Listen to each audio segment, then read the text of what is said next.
This is RMX Reactions. We're breaking down your videos to help you guys become better divers. Let's dive right in.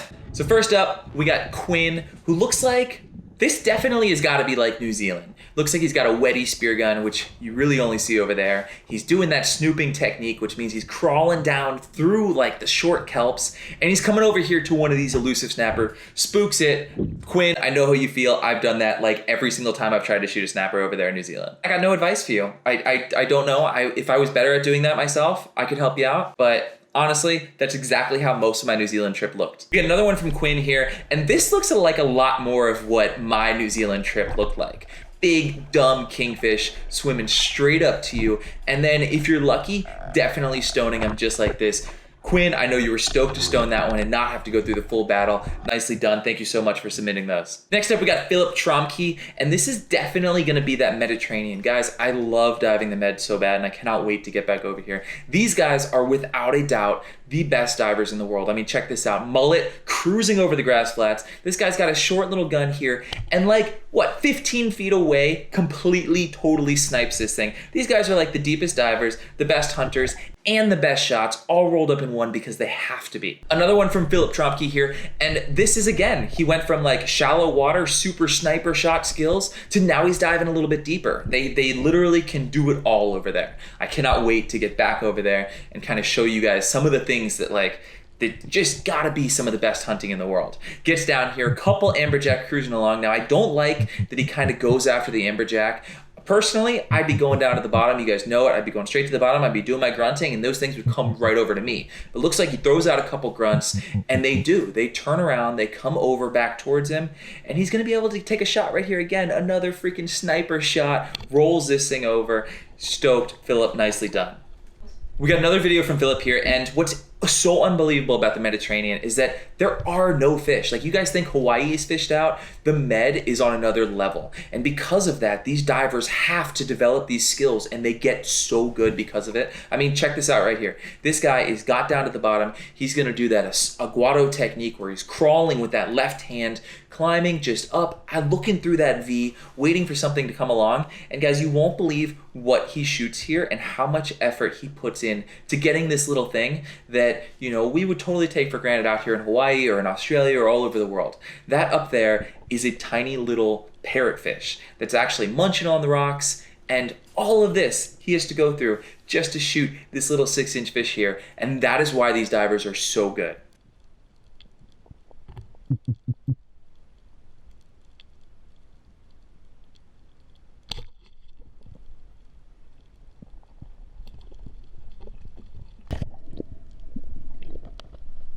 We got a quick clip here from Jesse fishing. It says 3 feet of water, which I'm not even sure if this is 3 feet, but how cool is this to be hunting and breathing on the surface and to just totally snipe these little mullet?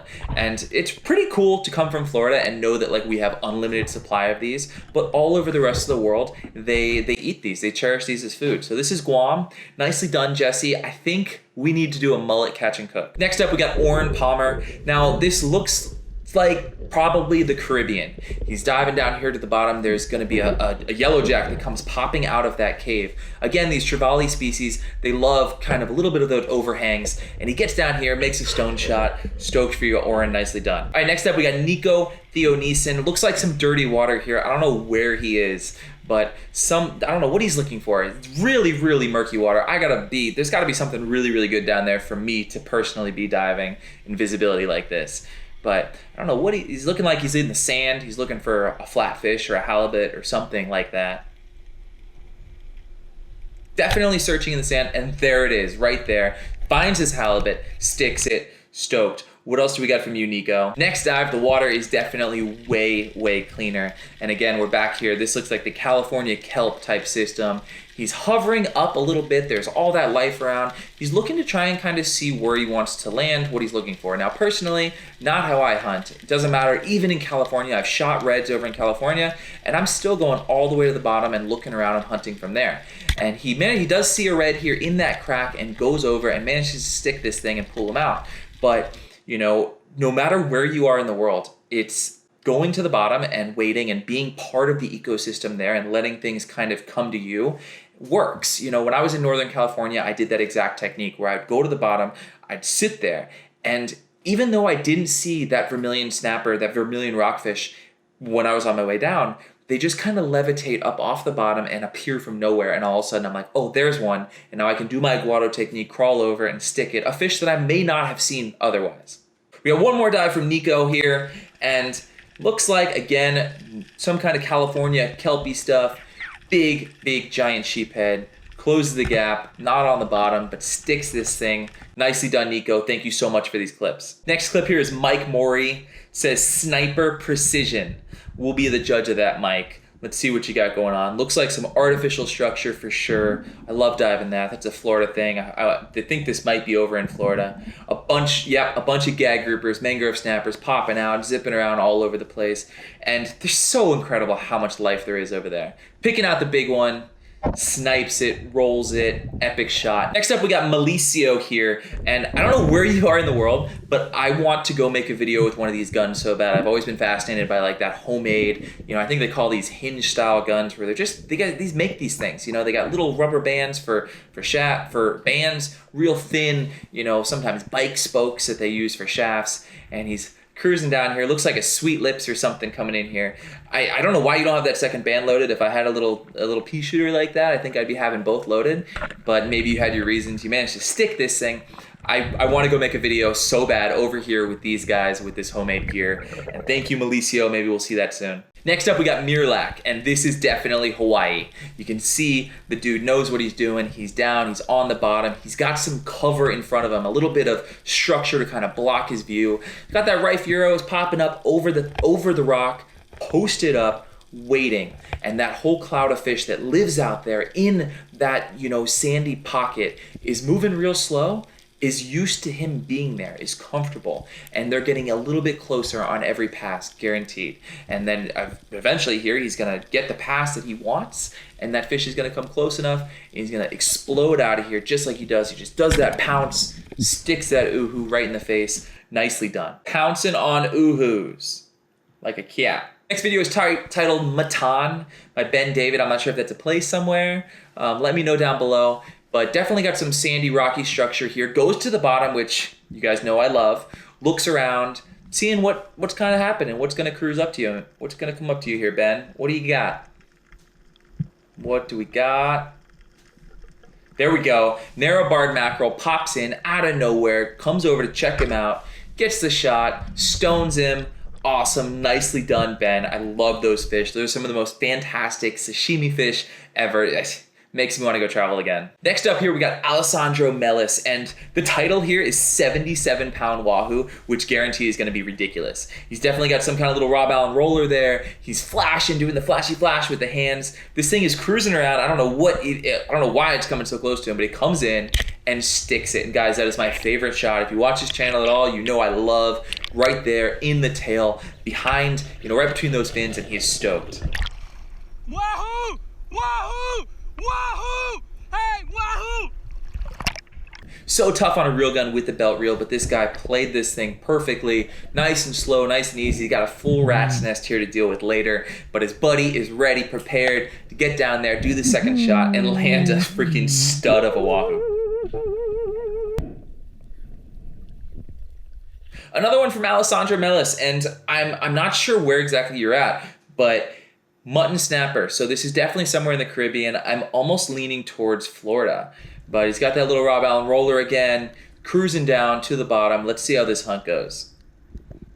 Definitely a dude who knows what he's doing. You can tell the skill level here is really solid. Gets down, he doesn't go to the bottom, which again, you guys know how I feel about that. He's gonna throw out a few grunts right here. Looking for that mutton snapper that's over off to the edge of the reef. And if you watch his channel, you know we talk about that. Everything lives on the edge. Everything is in that transition zone. And he picks out his target and he makes a move over there, and he manages to close this gap and get a shot at a fleeing fish and make it happen. But it's definitely not the way I would have done it. From the bottom, if I would have been laying in that transition zone, you got a really good chance of that mutton snapper coming to you, presenting a perfect shot, turning broadside, sticking him in the head. I mean, he performed flawlessly, he did it, but, there's more than one way to skin a cat there for sure. Next up, we got black grouper, and again, huge structure here. So I'm leaning back towards Florida, maybe Miami. There's there's a ton of shipwrecks over there, which I love diving, and I love hunting the black groupers. I mean, there's nothing quite like them eating wise. They get giant, up to like 120 pounds. This one was sleeping, caught him sleeping out here off the wreck in the sand. Managed to get down here, stone this thing. Nicely done, Alessandro. What else have you got? So we're back to Alessandro Melis here, and this one's titled Black Grouper with the Flasher. And this is freaking sick, because he's got that cracked pipe, that, pipe flasher that he threw. It's drifting down towards the bottom, and it's really just an attractor device. It's just something to pull that grouper up out of its hole, or pull something in a little bit closer, and distract him just enough so we can get close enough. And you can see that black grouper came up, it looked at it, and then it turned around and was going back to his hole. But it's too late, because Alessandro's already seen it. He already knows where it's going. He saw it. And he managed to get down there and stone that fish, and then pick up his crack pipe on his way back up. All right, this one's titled Deep Drop Cubera, again by Alessandro Melis. And this is a pretty deep drop. You can tell how blue that water is and how long it really takes him to get down. And he's got Deep Cubera in the title here, which again points me more back to Miami, which there is a set of shipwrecks off Miami that hold a bunch of Cubera snapper. And they're some of the most fun fish to hunt, because they'll kind of levitate up off of the wreck and just hang out there. So if you can get down deep to their level, which is generally fairly deep, I mean, we're talking, 100 plus usually, 100, 120, get down there and you kind of get these fish that are not ready for you. They're not expecting a freediver to get down that deep and close the gap and stick one of these things. You can see all the life in Florida is just, there's trevallies swimming around, all kind of stuff that, we just kind of snub. But whole school of Cubera snapper, they got to be spawning. Horseye Jack's cruising around, makes the shot, another single roller gun that he's using. Sticks Cubera snapper. Alessandro, that was awesome, crushed it. Thank you so much for the clips. All right, we got Jesse Wang here. The water's just a little bit dirty. He's got a big old powerful gun. Looks like a Cubera snapper popping up out of nowhere. This has got to be Baja, something like that. Stones him. Nicely freaking done, Jesse. That was awesome. Another one here from Jesse. Definitely got to be Baja, something like that. There's big bouldery rocky structure. Cubera's popping his head out, wrecks this thing. That was awesome. Makes me want to get back there so badly. Next we got Joel Griffin with the Cape Brim. And I think Cape Brim would be South Africa. And the water looks unbelievable, guys. This got this kelpy, muscly structure on the bottom with the sand mixed in. Looks awesome. I want to dive down there so bad. I want to get back to Africa, but specifically all the way down to the Cape. And just life all over the place. He's posted up. He's looking around. He's waiting to see kind of if anything else comes in, would be my guess. He knows there's a lot of these Cape Brim around. He's definitely diving very, very well. So he's got the technique to definitely take any of these at any time, but he's waiting to see if something better comes in, and then at the end, he's gonna reach out and take a Cape Brim with him. Why not? Why go up empty-handed? Reaches out, sticks it. Rob Allen, single band. You only see that over there in South Africa. Awesome. Next up, we got Jonathan Wassel. I don't know what kind of gun this is, some kind of badass roller, but he's definitely in some beautiful reef structure. I love that South Pacific style of like Finding Nemo type reef. Like it's just gorgeous with crazy corals all over the place. I don't know what you're gonna kill here, but I guarantee it's gonna be freaking sick. Again, this whole entire process of watching all these videos makes me want to go travel around the world again so badly. Just cruising. He's definitely like covering some ground, looking around. Not my favorite way to hunt, but it's gonna work for him here. He pops out, coral trout, comes up out of a head, sticks this thing. Nicely done, Jonathan. That is a beautiful fish. Next up, we got John McCann. Now, this looks like Florida. Again, we got that awful algae that is probably not supposed to be out there on the reef, but we definitely see it over there. Got that French angel in the background, mangrove snapper. Cool dive. Reminds me so much of home. It's got to be Florida Keys, East Coast somewhere, definitely. Paused on the bottom. Let those mangrove snappers really relax and come over to him. Do you see how that fish just came straight at him and he was able to pick the biggest one instead of the first one? We got another Josh McCann video here, cruising down to the bottom. Again, those French angelfish, definitely going to be Florida. Looking down underneath this ledge this time. And he's only got one band, which, again, if you're ever going to shoot one band, the only time to do that, in my opinion, is if you're shooting under a rock exactly like that. I don't know what this is. What are you going to pull out of this hole, buddy? What do you got, Josh? Nice mangrove snapper. Nice fat mangrove snapper right out of the ledge there. Nicely done. Another one from Josh McCann here. Again, got both bands loaded this time. Nicely done. Looking at this stud of a hogfish that, again, reminds me so much of home. Nice stone shot, Josh. Nicely done. I can taste him right now. Another one here from Josh labeled double hog. You gonna shoot 2 hogs in one go here or what? Mangrove snappers popping up out of everywhere. Definitely a little dirtier water, maybe on that Gulf side. Again, over there you tend to see like big quantities of really nice hogs coming right up to him as he's posed up on the bottom. Both of them crisscross behind each other, sticks them both, goes through one, gets the other one. Awesome. Nicely done there, Josh. Now there's one thing here that we can kind of take as a learning experience. This hogfish is kind of tangled up in the reef, right? And you have a lot of this line there, and you can see it wrap around his hand right there. And you got to be really, really careful in any of those situations where you're dealing with line on the bottom. Because if that line gets tangled up on the bottom and then it gets tangled up on you, you can't come off the bottom, which is a really bad deal. So it's just a time to take extra care is anytime you're trying to untangle stuff from the bottom. Last one from Josh here, and this one is pretty cool because this is a third-person perspective, which you just don't get that often in spearfishing. You know, it's really hard to get this shot because no one wants to film you. You know, in reality, it takes a freediver to film a freediver. So you can see Josh's buddy, or Josh, I don't know, is down on his way to the bottom and is swimming so slowly. This is key, guys. There's no rush to get to the bottom. You have to conserve all of your energy. So he's kicking really nice and slowly, and then see how it's getting smaller and smaller. His kicks are getting less as he's getting down to the bottom, as he's overcoming that positive buoyancy, and he's sinking. So he's getting down here, he turns perfectly on the bottom. You can see how he hasn't burned any excessive oxygen at all. He just lets his body fall down to the bottom, and look, underneath the shipwreck where, you know, in Florida, a lot of fish hide up underneath there. He's got his body kind of half posted in, half posted out, so he's not in danger of getting stuck, you know, and lines up on his shot. You can see the shot taken right there, shooting some kind of little pathos sniper. Mangrove pops out of the wreck. Josh, awesome, nicely done. Thank you so much for sending these videos and reminding me of home. Next up here, we got Christian from Croatia. Looks like he's got a channel, SP Croatia. This shallow water diving is just so cool, guys. Look at this mullet just cruising along the surface, totally chilling. And who can hit a fish this small? Only a European. Strings this thing. Beautiful sniper shot, beautiful country there. Look at that whole zone. Amazing. Thank you so much, Christian. We got some more shallow water diving here from Christian.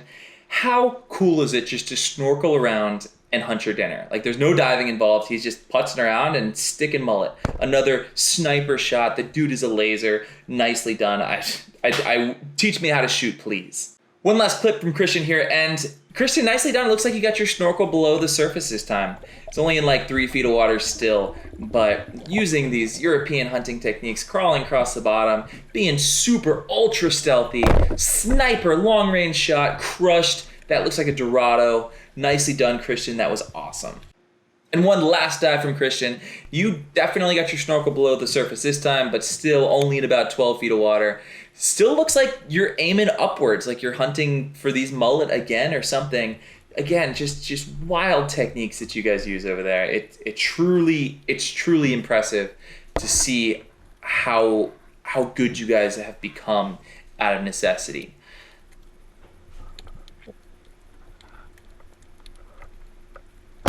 Impossible shot here from Christian. I don't know how you shoot this up shot. I never make it. I never make this happen. Cruises into that mullet, snipes it. That was unbelievable. Like, your shaft completely left the water there. That was so freaking cool. Christian, I'll put your link down below to your channel. That was awesome. Thank you so much for sharing. Next up, we got Leonardo Moreo. He is an Oahu diver. I've seen him all over the Hawaii Skin Diver page. Fairly new diver. It's pretty impressive to watch his whole journey and how he kind of, went from like kind of what is spearfishing to diving 120 feet, shooting giant trevallies and ukus and onos and everything else. He's definitely on a shipwreck over here at Oahu, probably looking for those giant trevallies that he's always posting. It's really impressive how America has kind of taken these old ships and repurpose them into you know, fish habitat and playgrounds for all the scuba divers and spearfishermen out there. So he gets down to the bottom, he's posted up, he's looking for that Alua, leaning over the edge, and that looks like an absolute disaster waiting to happen here. Giant fish, you better stone this thing. Doesn't stone it. That's like a 50-pound fish now, going straight in to wrap itself all around this rusty metal. Ridiculous. I mean, it's a miracle that this fish didn't break off, that he didn't break a shaft, bend anything, get away. Landed this fish, nicely done. We got Leonardo again here, and I feel like I'm saying his name wrong. I apologize, but this is gonna be a cool reef dive for him, which I'm stoked about. He's looking, again, to do a lot of those same techniques that I share with you guys all the time. You know, it's not rocket science, guys. Go to the bottom, find a little pocket to hide in, be as still as you possibly can, and then look around and kind of see what develops. And for him right here, he's looking underneath this hole, and it's a knife jaw. Stoked on this fish. I love to eat these. These are like top 2-3 favorite eating fish out here in Hawaii. Lines up, sticks this thing, kills him in his house. Nicely done, buddy. Next up, all of this one is titled is Guess Who. So I'll leave that one up to you guys. Let me know down below who this is. Cruising definitely some Hawaii style reef for sure. Looks like he's got a couple of invasives on his belt. Maybe this is a tournament over there. Shooting that single band blue tech for sure. Pathos suit, pathos gear. Looks like he's got a Roy. So it's definitely a Roy in his hand. Stuck a Roy. And we're all like, what are you doing now, buddy? Like, you got your fish, go to the surface, it's time to breathe. Why are you reloading your gun underwater? What are you doing? Maybe this is a tournament, I don't know. He's got a whole bunch of invasive species on his belt. Those are all introduced to Hawaii, ta'aus, ta'apes, and roys. And he goes back to the bottom. The cameraman is like, I'm out of here, peace out. And the dude reloads, swims back down to the bottom, sticks another fish. Guys, I don't know if I've ever seen a clip before of a guy reloading a spear gun. Yeah, 3 prongs are one thing, of course, multiple fish, but reloaded the spear gun, stuck 2 fish. Guys, that was epic. Let us know down below who that was. Next up here, we got Leroy King, an Australian snapper, grass flat diving. I love the grass flats. I grew up on like kind of river system, brackish water river system, so I know how much life these grass flats kind of hold. And again, this looks like mullet out here, but this is actually the Australian salmon, which we shot in New Zealand. I believe it's the same thing. Australia, New Zealand, basically the same place. And there were millions of them, billions of these things, and they told me they were not that good to eat, but I don't know, this guy's sticking them. So we'll see what he's got going on. He's only got 1 band loaded. Again, you guys know how I feel about that, but pulls it up, cruises in, sticks it. Nice shot there, man. Definitely not an easy shot to make on those slim, skinny fish, but you made it happen. Next up, we got Liam Grady. It says Kingfish, Sydney, Australia. Oh my God, popped up out of nowhere, just right in the frame. Huge kingy. You didn't stone that one. You wrecked him, but you didn't stone him. That's gonna be a battle. Nice fish, dude, nice fish. I miss these things. I love, this is not New Zealand, so I guarantee these are like trophies over there in Australia and California. These are trophies. New Zealand's are kind of like rats. They're everywhere. They kind of look at you funny when you shoot one. But he gets down there with the second shot, secures his fish. Nicely done. Thank you so much, Liam. Guys, thank you so much for submitting the clips. Thank you for watching this video. We're gonna put a link down to the next one below. We already got a bunch of clips from that last one, so we're gonna keep doing these. As long as you guys keep sending in clips, we're gonna keep breaking them down to help you guys become better spearfishermen. Check out our merch, like this video, subscribe if you're not already, and we'll see you next time right here on Ryan Meyer's Expeditions.